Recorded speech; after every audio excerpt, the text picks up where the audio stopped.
Social media is an absolutely critical tool in the region because it informs and educates. And I want your reaction to comments made by Queen Rania right here at Web Summit yesterday. She said, many Palestinians and advocates have said they believe major platforms are limiting their reach. Some have had their accounts suspended or deleted after speaking up on what the International Court of Justice has deemed a plausible genocide. So what is Snap's position on this issue of shadow banning, and how do you respond to that comment? Well, if you look at the journey of Snapchat right from the beginning, when Evan and Bobby, our founders, created Snapchat, they had a real challenge as users of social media at that time, where it was an open feed of content. Content wasn't being controlled. You didn't know what's credible, what's not credible.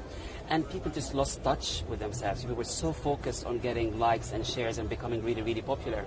At that time, when they created Snapchat, they actually thought about it as an antidote to social media at that time. And if you look at how Snap is designed, it's designed exactly for that. When we kept the focus and investment and innovation on really enhancing the relationships between people who are close to you, we were a little bit less exposed to the challenges and that you just mentioned. And people go to the platform now, they're way more positive, they're way more happy. The content shared, even our creators, when they share content, they share content about their real lives.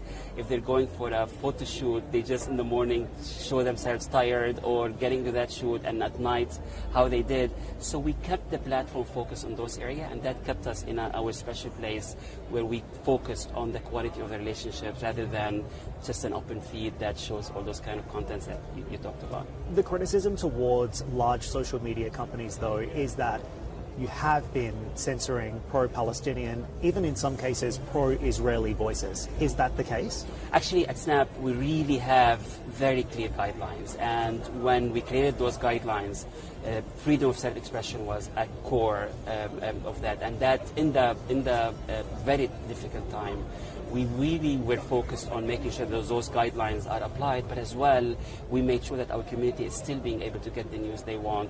Our content on Snap is moderated since the beginning. So from the beginning, we didn't have that open platform where people use it as a town hall to broadcast content everywhere. So we were always very resilient against all those challenges that you just outlined. So Snap has a really important role to play in the region. You've explained how popular it is. When it comes to content moderation, what guardrails do you have in place to ensure that both sides of this story are being told and reflected? Yeah, so this is a really important area for us. Right from the beginning, when we decided to have a content experience on Snapchat, we did it very different. So first, when you go to Snap, you don't open to the camera, to a feed, you open to a camera. And that feed, we make sure that it's moderated. We have all the algorithms in place to moderate the content, but as well we had a human component to moderate that content to make sure that it's safe for our community.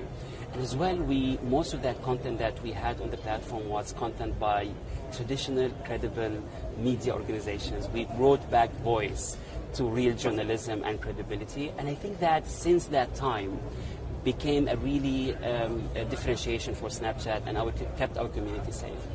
As well, when you look at the evolution of creators on Snapchat, those people who are really are very vibrant and one of the most engaged in the region, you see them thriving and nourishing on the platform. And I think that dynamic of private and as well safe and positive and happy always differentiated how Snapchat was positioned versus other social media platforms. Of course, mistakes are made on every platform, but what more can you do, given your role and presence in the region, to ensure that misinformation is addressed and issues like censorship are also addressed? What can you do from this point on? It is a huge focus for us, and it's really important because it's core to who we are.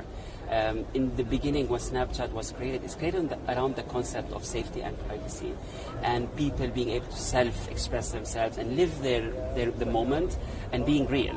And you can't protect that without being really focused on people being able to be themselves. And when you be themselves, it's safe for everybody and everybody is happy. So I think it's core to our DNA, and that's why it's always top of mind for us. I wanted to ask you about the business specifically in the region as well. With regards to performance, Snap has seen 6 straight quarters of sales declines at a company level. But the company also told investors this month that the Middle East conflict will lead to a headwind in growth. You're in charge of the Middle East, so can you expand on what that means? Well, Snapchat is really popular in the GCC region. And if you look at the GCC region economically and socially, we're going through a massive transformation. And it's a really interesting and exciting transformation that's impacting all aspects of businesses, from retail to tourism to sports to culture.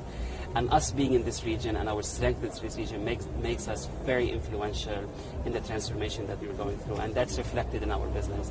Snap has a very healthy business in the region. We have an operation in Dubai, we have an office with a great team in Saudi, we're actually opening a local office here in Doha, and we have relationships with majority of the ecosystem here. Creators are thriving on Snapchat in the region here, and what excites us the most is the technology of AR and how people are adopting it here in the region. As I said, 85% of our community is on AR every day. All this together makes us so excited about the health of our business now and the prospects of growth for us in the following year. So hang on, why is the company saying it's a headwind to growth?